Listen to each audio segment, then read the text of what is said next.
Hi, and welcome to our Finventuring vacation to the Charleston, South Carolina area. Adrian and I have taken a few days off at the end of October to explore this historic city and its surroundings. We hope you enjoy.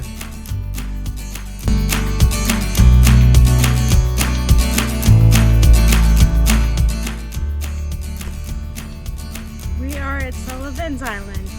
This is our first stop in Charleston. And there's a lighthouse. Not knowing anything about the lighthouse, we decided to start our adventure there. It was a bit different than what we were expecting, more modern, less stereotypical, but enjoyable nonetheless. And now, on to the beautiful beaches of Sullivan's Island.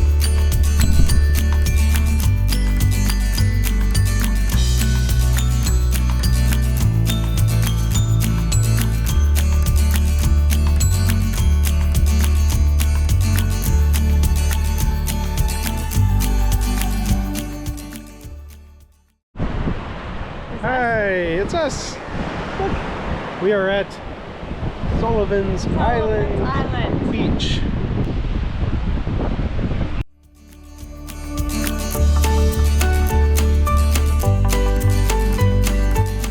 Now, of course, there's no use going to a beach without taking a dip, no matter how cool or windy it is outside.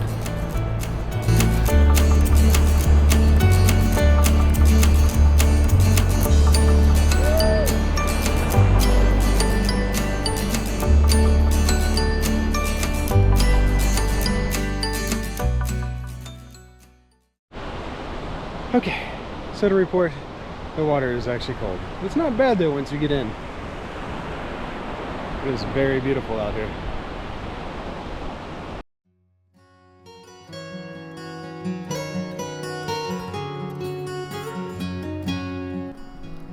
It has been over a year since our last vacation to a beach, and before that, many more. But there's something undeniable about places such as this. The smell of salt air among a backdrop of folding waves, the calling of seagulls, and the distant laughter of others splashing in the ocean. This, with the bright sun resting overhead, certainly brings peace to your day.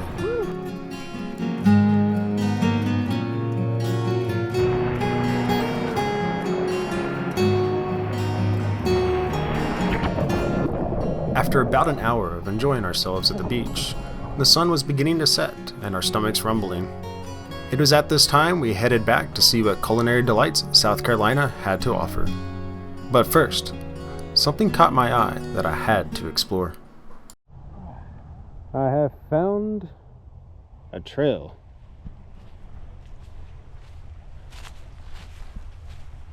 That leads into a really cool forest with windy trees.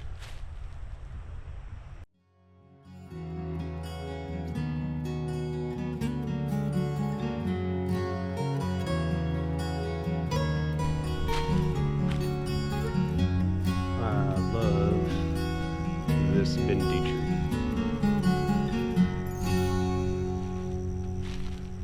It's got a bendy tree in here. As you could tell, I can get easily amused and distracted. Just get a bendy tree and I'm there.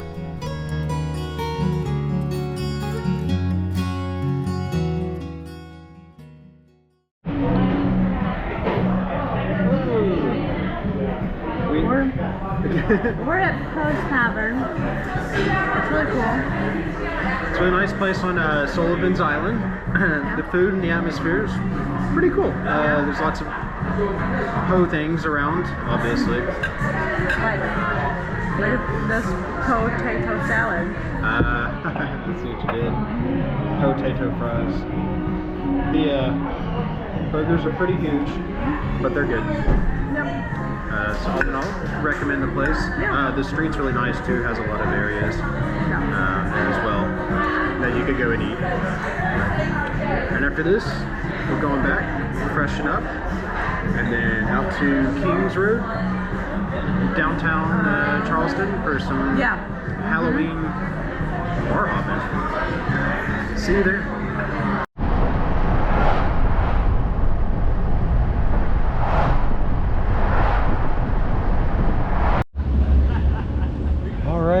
We are here at day 2 of our Charleston, South Carolina trip. We didn't go downtown last night. Instead, we hung around Mount Pleasant, which had some pleasant places to hang out at. It's pleasant. But today we are hanging out at the historic district and other parts of downtown Charleston to check out the sights. And as you can see, lots and lots of carriage rides are getting ready to take many people around.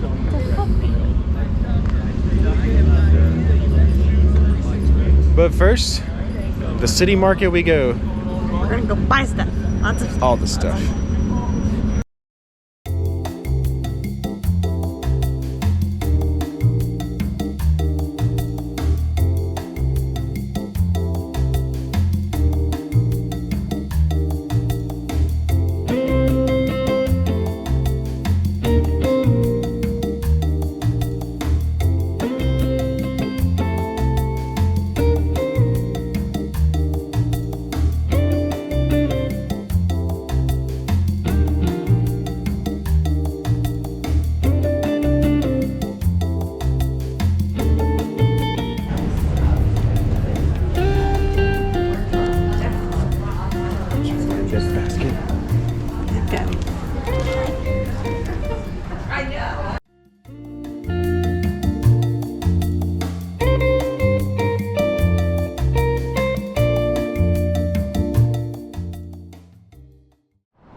We have just explored the city market in Charleston. So what'd you think? It was okay. Yeah? Yeah, it's okay. It had some local stuff there, some not local stuff. Some of it was priced well, some not. But yeah, not bad. It's good, I guess, if you want to just look at some more generic kind of touristy stuff. It felt a little touristy, I think. Yeah, it was a little touristy. It was okay. Yeah. I thought it was going to be more local handmade stuff, and some of it was, some of it was not. So, yeah. But still check it out. Cross it off your tourist list. And time to go explore the French Quarter or somewhere else downtown. Over the past few years, Adrian and I have both been to the two sister cities of Charleston, South Carolina, those being New Orleans and Savannah, Georgia. And one thing we have noticed was that the two sister cities were a little bit more compartmentalized, whereas Charleston's more spread out. But it is undeniable, anywhere you go in downtown Charleston, it is beautiful.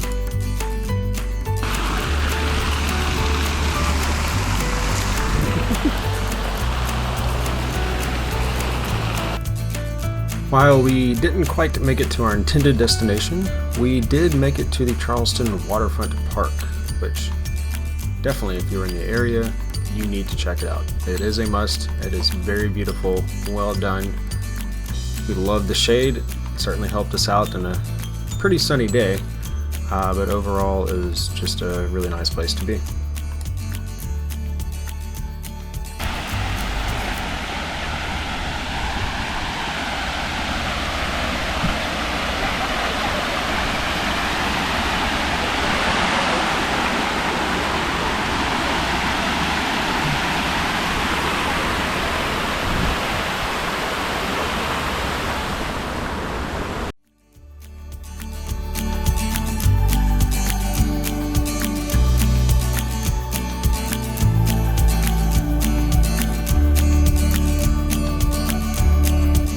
After eating at Fleet Landing Bar, highly recommend the restaurant, we decided to head back and get ready for our next adventure later on in the evening.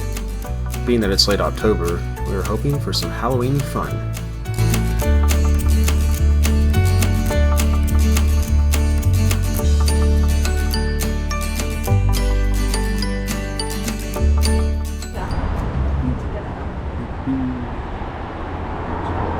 Look, it's us getting ready to go on a haunted carriage ride, dressed up as a Slytherin wizard and a witch. I have only had 2 drinks, not enough to slur yet. But there is a Halloween bar crawl that's going on right now that we might unofficially join because you do have to pay for it. But we don't feel like paying to go to a bar when you pay for drinks anyways, so yeah. But anyways, we'll catch you back hopefully on the carriage ride. If not, definitely some bars.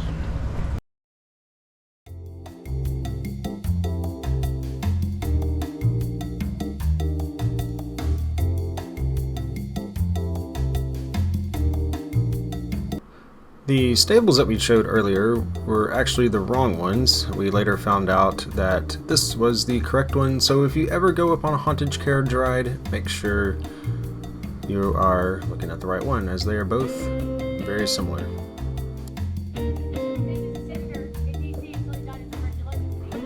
While I wish I could have filmed this a little bit better, the carriage was rather full. Everyone was shoulder to shoulder, a little bit cramped. So it wasn't the most pleasant of rides through the city, but otherwise it was okay. The haunted portion of it was a little bit lacking compared to other haunted experiences that we have been through, but all in all, if you are in Charleston area and you want a unique haunted tour, I do recommend doing a carriage ride.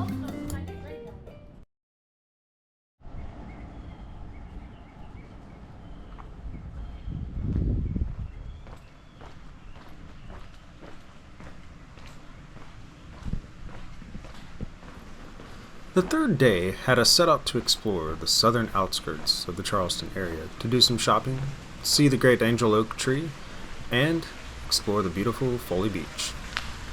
One thing that didn't hit me until we got here was just how many islands this part of the coast had. There were communities dotting up and down the shoreline, and each had their own unique charm to them. While Charleston was fun, we were beginning to appreciate the areas outside it just a little bit more.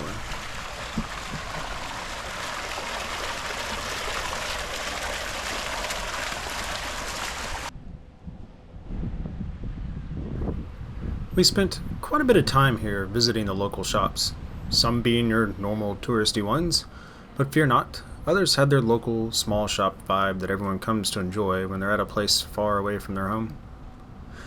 And while there was much to browse indoors, it was nice to see smaller games laid outside for people to enjoy in between eating or browsing for a book at their wonderful small bookshop. But as our time here was drawing to an end, it was on to the first planned stop of our day. And that is the great angel oak tree.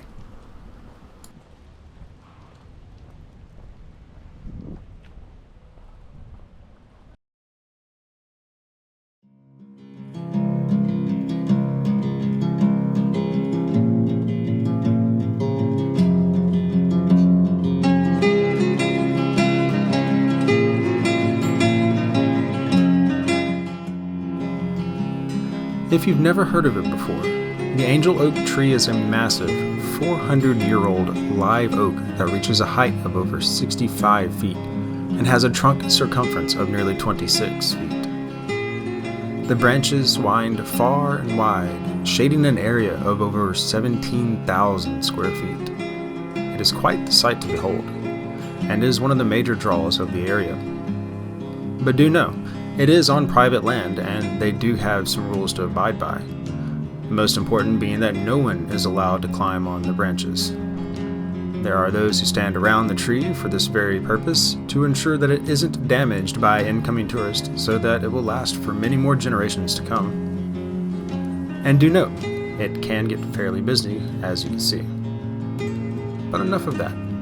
Enjoy the views as I circle around the branches, taking in what I could of this majestic sight.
And here we are, at the last leg of our journey on day 3, Foley Beach.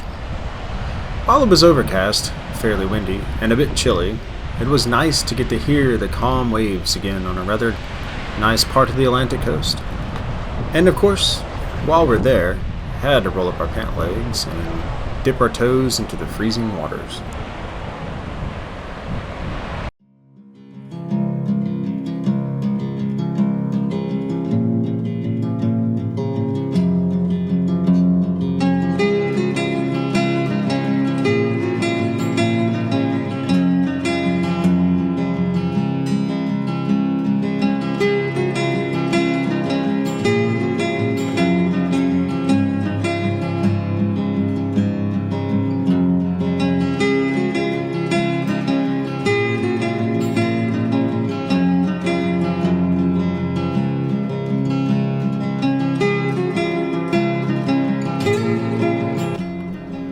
Foley Beach was a rather calm and pleasant way to end our day. It was nice seeing the south side of Charleston, and we enjoyed it a lot. Up next, we're hitting the waves of a different area, to Fort Sumter.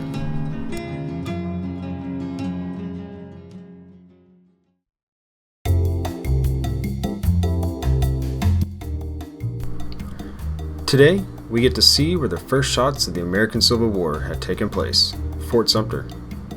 To get there, we had to arrive at the Patriots Point Naval and Maritime Museum, which, if you enjoy U.S. military history, this is a must to visit.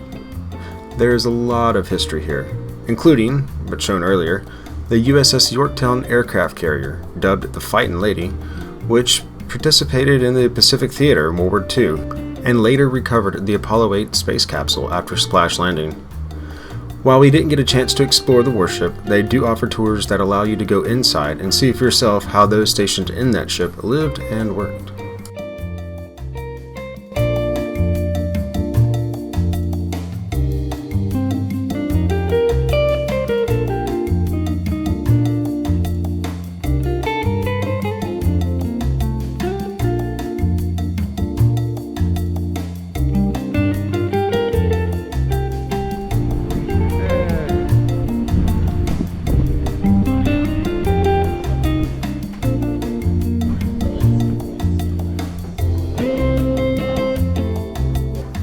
The tour we took was not a guided tour, but they did have someone there to give everyone a brief overview of the events that took place here at the fort and what preceded.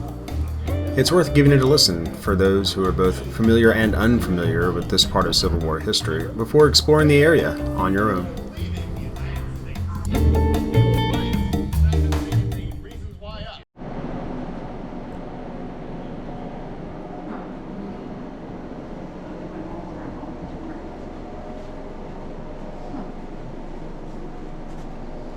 It doesn't matter what direction the pebbles are coming from, the sand still falls on both sides. So during the Civil War, projectiles ranging between 100 and 300 pounds over the next 18 months.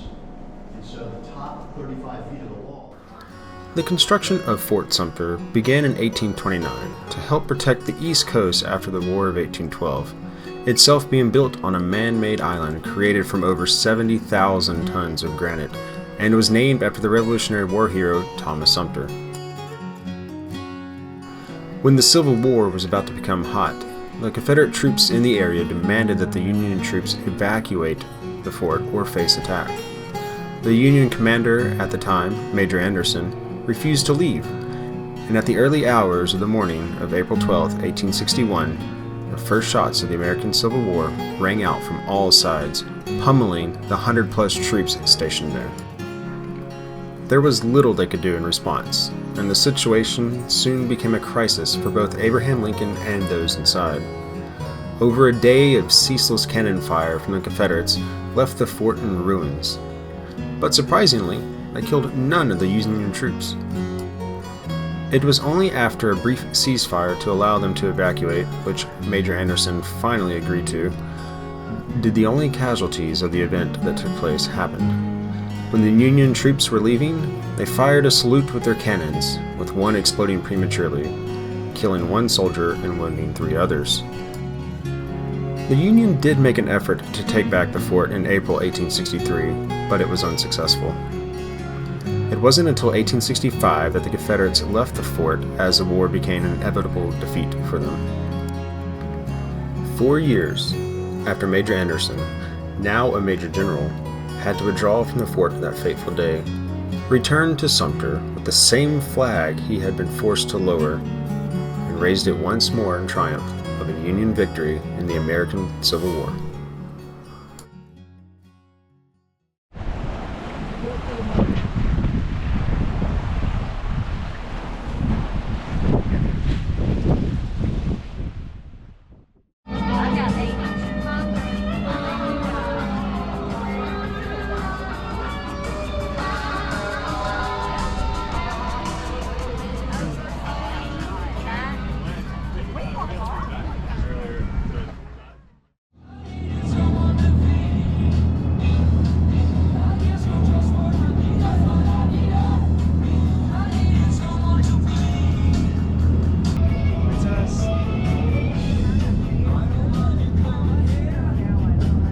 It's gonna, blot out the sun here in a second, so I'm gonna try and get these off real quick. See, coming in at 267 feet, that is St. Philip's. It is an Anglican church. The English started building that church when they were the governors of this land. St. Michael's, and it was painted black all through the Civil War, so that the British was able to get past our shooting points that were out there and opening at the harbor. If they would sell that would have a bell tower and a beautiful sign that went on each tower. And on Sunday morning at 8, I belong to a yacht club. I belonged to them in the past. But this one is particularly stuffy. This one is $100,000 to join, and that just gets you on a 20.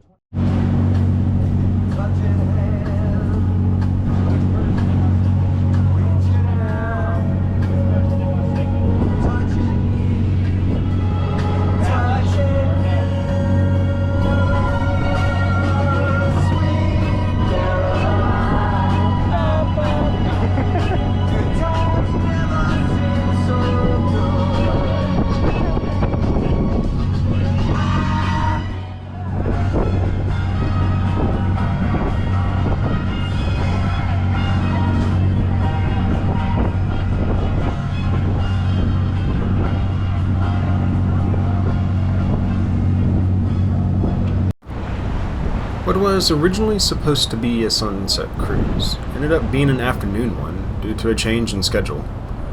Our captain, who formerly worked on an actual cruise liner, had been entertaining us for about an hour when he sailed us up to a bridge to show off some impressive sound acoustics. He lined up the boat to let us hear a 9-second echo of the boat's horn under the bridge.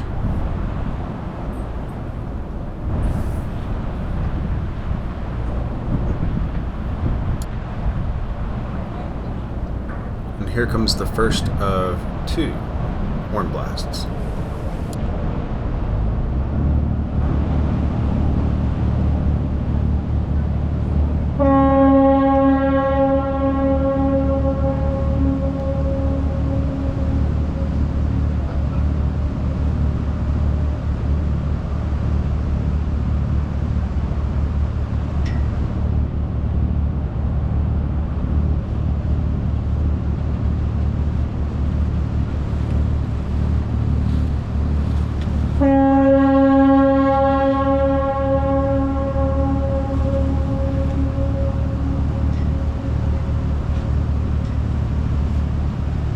How was that?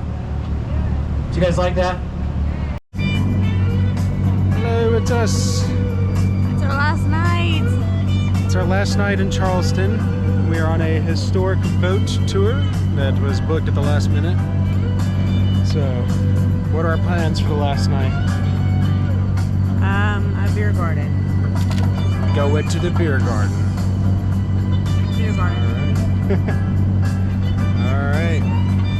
Well, we just came from up underneath this bridge over here where the captain honked his horn and an echo lasted 8 seconds. It was neat. Right now there are some dolphins in front of the boat, but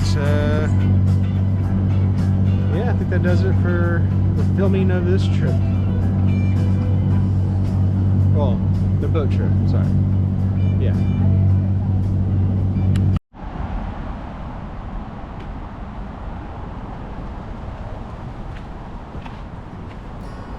Before we made it to the beer garden, we had one final stop.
As our trip comes to a close, we couldn't have picked a better place to end it than Shem Creek during the sunset. The weather was perfect, and so was the location.